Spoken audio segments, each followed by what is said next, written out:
డబ్బు, అనారోగ్యం, ఉద్యోగం, వ్యాపారం, అప్పులతో బాధపడుతున్నారా? మీకోసమే లాంచ్ యువర్ ఫ్యూచర్ ప్రోగ్రామ్. నమస్తే, welcome back to Suman TV. Present మనతో పాటు ఉన్నారు 24 ఇయర్స్ నుంచి అమెరికాలో ఉంటున్నటువంటి ఎంఎన్సీ ఎగ్జిక్యూటివ్ వీరభద్రరావు గారు. సార్తో మాట్లాడదాం. నమస్తే సార్. నమస్కారం. H1B వీసా రూల్స్ కూడా చాలా మారుతున్నాయి, కొత్త చేంజెస్ వస్తున్నాయని కూడా మనం వార్తలు వింటున్నాము. మరి ఏంటి మార్పులు ఏంటి సార్? దానివల్ల బెనిఫిట్స్ ఏంటి? అసలు చాలా మంది కూడా ఏంటంటే ఎవరైతే ఇండియా వచ్చి ఉంటారో వాళ్ళు మళ్ళీ వెళ్ళడానికి ఛాన్సెస్ లేవు, అక్కడే ఉండిపోవాల్సి వస్తుంది. ఇక ఫెస్టివల్స్ కూడా రావట్లేదు, లేదా క్రిస్మస్కి కానీ న్యూ ఇయర్కి కూడా రాలేదు, అక్కడే ఉండిపోయారు, వెళ్తే మళ్ళీ రాలేమేమో అన్న ఆలోచనతో కూడా ఉండిపోయారని చెప్పేసి కొన్ని వార్తలు అయితే వింటున్నాం. మరి మారినటువంటి రూల్స్ ఏంటి సార్? ఇలాంటి కేసులు చాలా జరిగినాయి. ఈ రీసెంట్గా పాపం ఇండియాకి వచ్చిన వీళ్ళు వచ్చిన తర్వాత అక్కడ వీసా విత్డ్రా చేసేసినవి, క్యాన్సిల్ చేసినవి కేసులు ఉన్నాయి.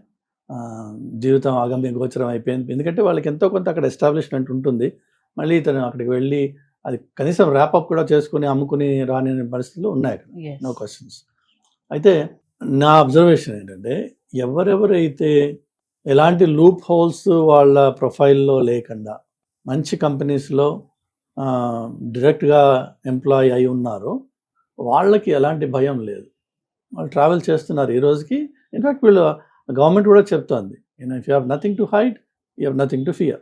ఎవరెవరైతే ఈ మన కన్సల్టింగ్ బాడీ షాపింగ్ కంపెనీస్ అని చెప్పి మన వాళ్ళు పెట్టి దాంట్లో ఆర్టిఫిషియల్గా లేనిపోని రెజ్యూమేస్ తయారు చేసి ఆ రెజ్యూమే బేసిస్ తోటి H1Bలు అప్లై చేసి వాటిని తీసుకొచ్చుకున్నారో వాళ్ళకి మాత్రం గడ్డు కాలం ఉంది. ఎందుకంటే గత last probably 10 years, maybe 10-12 years నుంచి మన quality of students or employees ఎవరైతే అమెరికాకు వచ్చారో అది చాలా దిగజారిపోయింది. అందరూ కూడా ఏంటంటే ఆ ఓపీటీ అని వాళ్ళ మాస్టర్స్ అయిపోయిన తర్వాత 30 months ఏదో ఓపీటీ వస్తుంది. ఆ ఓపీటీ టైంలో ఈ బాడీ షాపింగ్ కంపెనీస్ వాళ్ళని అడ్వాంటేజ్ తీసుకోవడం, అట్లనే వీళ్ళు ఆ బాడీ షాపింగ్ కంపెనీల మీద 100% డిపెండ్ అయిపోవడం, ఇలా కొంత ఎక్స్ట్రీమ్లీ బ్యాడ్ సిస్టమ్ ఒకటి తయారైపోయింది. అది అందరికీ తెలిసి జగమెరిగిన సత్యం అయిపోయింది.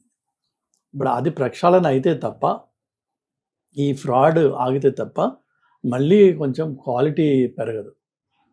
సో ఒక విధంగా చూస్తే యాక్చువల్గా అంటే ఈ రోజున నేను సిటిజన్ అయిపోయి అక్కడ సెటిల్ అయిపోయాను కాబట్టి చెప్తున్నానని చాలామంది అనుకోవచ్చు. పొరపాటున అది కాదు. ప్రతి సిస్టంలో కూడా స్టాక్ మార్కెట్ కానివ్వండి, పాలిటిక్స్ కానివ్వండి, ఇంకోటి కానివ్వండి, ఇది సైక్లికల్ ప్రాసెస్. అది ఓడలు బళ్ళు అవుతాయి, బళ్ళు ఓడలు అవుతాయి అంటారు. ప్రస్తుతం ఉన్న పరిస్థితి ఏంటంటే 25 ఏళ్ల పాటు నడిచిన ఈ ఇమిగ్రేషన్ వేవ్ ఏదైతే ఉండిందో అది ఇండియన్స్ మనం బాగుపడ్డాము, చైనీస్, ఫిలిప్పీన్స్ వీళ్ళందరూ వచ్చారు, ఫిలిపినోస్. బట్ ఇప్పుడు ఉన్న పొలిటికల్ సినారియో ఏంటంటే America doesn't want any more of this immigrants. ఆపేసి లోకల్గా ఉన్న వాళ్ళకి ట్రైన్ చేసి వాళ్ళని ఎంప్లాయ్ చేసి లోకల్గా ఉన్న టాలెంట్ని సపోర్ట్ చేసి వాళ్ళని పైకి తీసుకురావాలి అన్నది ఒక ఉద్దేశం. అందులో పొలిటికల్ డ్రైవ్ మోటివ్స్ ఉన్నాయి, అలానే ఎకనామిక్ మోటివ్స్ ఉన్నాయి, రకరకాల కారణాలు ఉన్నాయి.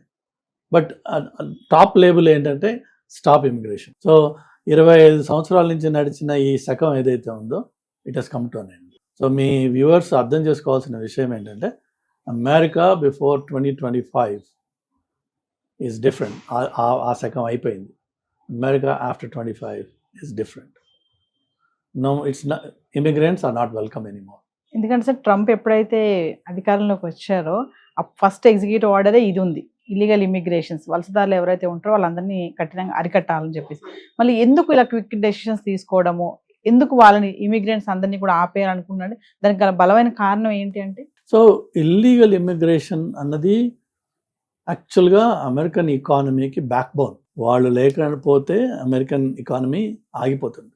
మేజర్ ఇండస్ట్రీస్ అంతా ఇల్లీగల్ ఇమిగ్రెంట్స్ వాళ్ళు చేసే అతి దారుణమైన కష్టతరమైన పని మీద ఆధారపడే నడుస్తాయి. కానీ పొలిటికల్లీ స్పీకింగ్ ఏమైపోయింది అంటే ఇల్లీగల్ ఇమిగ్రెంట్స్ వచ్చేసి మన దేశాన్ని మొత్తం లూటీ చేసేస్తున్నారు అని ఒక జనాల్ని ఫైరప్ చేసేసి ఆ పొలిటికల్ క్యాంపెయినింగ్ మీద ఈ ప్రస్తుత గవర్నమెంట్ వచ్చింది. సో మరి వాళ్ళని ఆయన వచ్చినప్పుడు చేసిన క్యాంపెయినింగ్ ఏంటి, వీళ్ళు మంచి వాళ్ళు కాదు, వీళ్ళు వచ్చి మన దేశం మిక్స్ని, మన ఐడెంటిటీని వీళ్ళు మార్చేస్తున్నారు కాబట్టి వీళ్ళు తీసేయాలి ఇక్కడ. మొదట్లో అన్నది ఏంటంటే వీళ్ళు వచ్చి బాగా ఇక్కడ క్రైమ్ చేస్తున్నారు, వీళ్ళు చాలా డ్రగ్స్ తీసుకొస్తున్నారు కాబట్టి అలాంటి వాళ్ళని తీసేయాలని చెప్పి మొదట్లో అన్నారు. కానీ అధికారంలోకి వచ్చాక అది దానికి విచక్షణ లేకుండా బ్రౌన్ స్కిన్ ఉందా ముందు వాడిని పట్టుకుని లోపల రా, తర్వాత వాడు ప్రూవ్ చేసుకుంటే సిటిజన్ అని చూద్దాం, కాకపోతే తీసేయకండి. ఎలాంటి ప్రొటెక్షన్స్ లేవు బ్రౌన్ స్కిన్ ఉన్నాయంటే, anybody can be stopped at any time. ఇంతకుముందు అలా ఉండేది కాదు. సో ఒక యాంటీ ఇమిగ్రేషన్ అనే క్యాంపెయినింగ్ మీద వచ్చి, అలానే థింక్ ట్యాంక్ కూడా ఒకటి అక్కడ ఉంది, ప్రాజెక్ట్ 2025 అని చెప్పి ఒక 900 పేజీల పుస్తకం ఒకటి ఉంది. అందులో వాళ్ళు క్లియర్గా రాశారు వాళ్ళు అమెరికన్ విజన్ ఏంటి, నెక్స్ట్ 100 yearsకి అమెరికా ఎలా ఉండాలి అసలు, అది ఇప్పుడున్న ఐడెంటిటీ ఎలా మారిపోతుంది, డెమోగ్రాఫిక్ షిఫ్ట్ ఎలా అవుతుంది, దీనివల్ల పొలిటికల్ ఇన్ఫ్లుయెన్సెస్ ఎలా ఉంటాయి, ఇది ఇలానే వదిలేస్తే ఏం జరుగుతుంది, ఇలా ఉండకూడదు కాబట్టి మనం కంట్రోల్ చేయాలంటే ఏంటి, ఇమిగ్రేషన్ తగ్గించేయాలి. సో దట్ లోకల్ పాపులేషన్, అది వైట్స్, నాన్ వైట్స్, బ్లాక్స్, అందరు లోకల్ పాపులేషన్, వాళ్ళ రిప్రజెంటేషన్, వాళ్ళ వాయిస్ ఉండాలి తప్ప ఈ బయట నుంచి వచ్చి ఇమ్మిగ్రెంట్స్ వచ్చి అమెరికాకి నువ్వు ఇలా ఉండాలని చెప్పే హక్కు వీళ్ళకి ఎవరిచ్చారు? అది నేషనలిజం ఇప్పుడు ప్రస్తుతం is under current. So illegal immigration అనేది మొదట్లో క్యాంపెయినింగ్ చేసిన మాట. బాటమ్ లైన్ ఏంటంటే immigrants as a whole I think 55 million ఎంత ఉన్నారు మొత్తం. ఈ 55 millionని అందరినీ భూతద్దంలో పెట్టి చూస్తున్నారు ప్రస్తుతం. ఎవరెవరికి గత 20-25 ఏళ్లలో ఎక్కడైనా సరే ఒక చిన్న లూప్ హోల్ ఉన్నా, ఒక చిన్న మిస్టేక్ జరిగినా, అంటే ఫర్ ఎగ్జాంపుల్ ఒక అతను 2005లో అప్పట్లో కలెక్ట్ కాల్స్ అని ఉండేవి, AT&T అప్పుడు నెంబర్ 1 కంపెనీ అప్పట్లో. సో కలెక్ట్ కాల్ అంటే మీరు వీధి పక్కన ఉండే డబ్బా నుంచి మీరు కాయిన్ వేయకుండా ఓ నెంబరు డయల్ చేయాలని చెప్పి తీసి అవతల వ్యక్తి మీరు చేసిన కాల్కి అతనికి డబ్బులు కడతానని చెప్పేసి కాల్ తీసుకుంటాడు.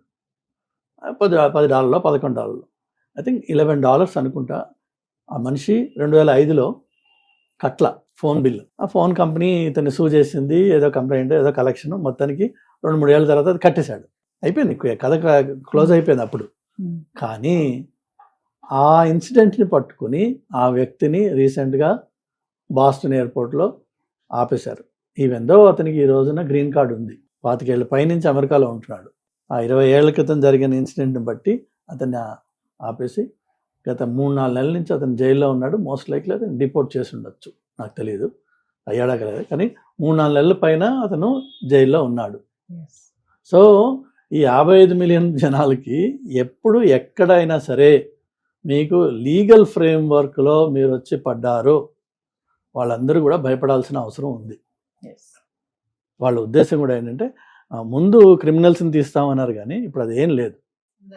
అందరూ ఎంత వీలైతే అంత ప్రక్షాళన చేసేసి అమెరికాని bring it back to its original identity, which is its a white nation. Of course, blacks have equal rights, but essentially it's called a white nation. So America needs to be a white country. Brown people వచ్చి dominate చేస్తున్నారు కాబట్టి get it of them. మనం కూడా skin బ్రౌనే కదా.